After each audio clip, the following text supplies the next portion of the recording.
កម្ពុជាក្រោមយើងដែលថ្ងៃនេះគឺថាគម្រប់ទៅ76ឆ្នាំហើយយោងតាមចំណាប់អារម្មណ៍ពីប្រគុណម្ចាស់វាគ្មិនអស់បងស្រីបងប្រុសទាំងអស់ខ្ញុំសង្កេតឃើញតាមម្នាក់ស្រឡាញ់ហើយយើងចង់បានអង្គខ្មែរលើខ្មែរកណ្ដាលខ្មែរក្រោមនេះគឺមានសេរីភាពក្នុងការរស់នៅគោរពប្រពៃណីវប្បធម៌រស់នៅដោយសេចក្តីសុខរមនាជាមួយក្រុមគ្រួសារទាំងអស់គ្នាដោយឡែកខ្មែរកម្ពុជាក្រោមខ្ញុំបានក៏មានខ្សែស្រឡាយបងប្អូននៅស្រុកនៅវត្តជ្រូកប្រទេសនេះហើយក៏បានឲ្យកូនស្រីដែលជាមេធាវីអន្តរជាតិជួយការពារសមាគមសហព័ន្ធកម្ពុជាក្រោមដោយយោងថាទី1បន្ទាប់ពីបារាំងកាត់ទឹកដីកម្ពុជាក្រោមឲ្យទៅវៀតណាមហើយ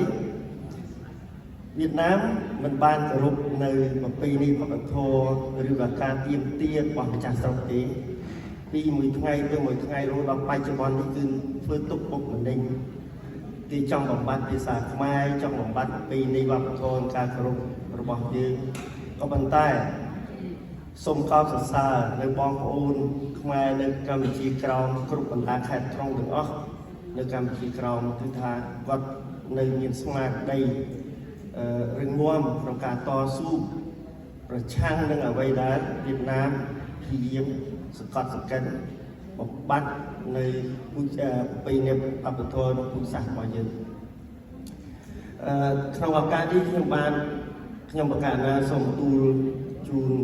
បដិគុណគ្រប់ព្រះអង្គថាសហព័ន្ធកម្ពុជាក្រោមមិនមែនដោយការជជែកគ្នាជាប្រវត្តិសាស្ត្រទៀតទេបច្ចុប្បន្ននេះគឺយើងធ្វើការតស៊ូនៅឆាកអន្តរជាតិនៅ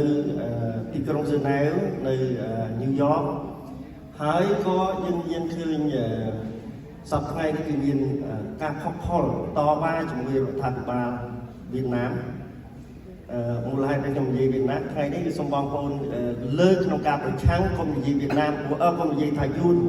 ពួកបរទេសមួយចំនួននេះគេអត់ស្គាល់យួនទេគេស្គាល់វៀតណាមដូច្នេះយើងស្រែកប្រឆាំងទៅថាវៀតណាម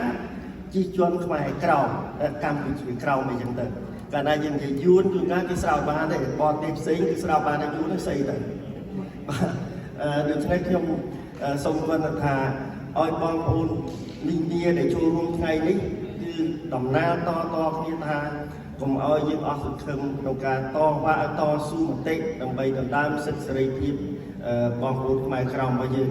ហើយបើសិនជាយើងនៅស្ងាត់ស្ងៀមយើងនៅតែយកប្រវត្តិសាស្ត្រទៅជែកតគ្នាដោយមិនបានមើលទល់គឺធ្វើឲ្យការតស៊ូរបស់យើងនឹងគឺវាថយចុះ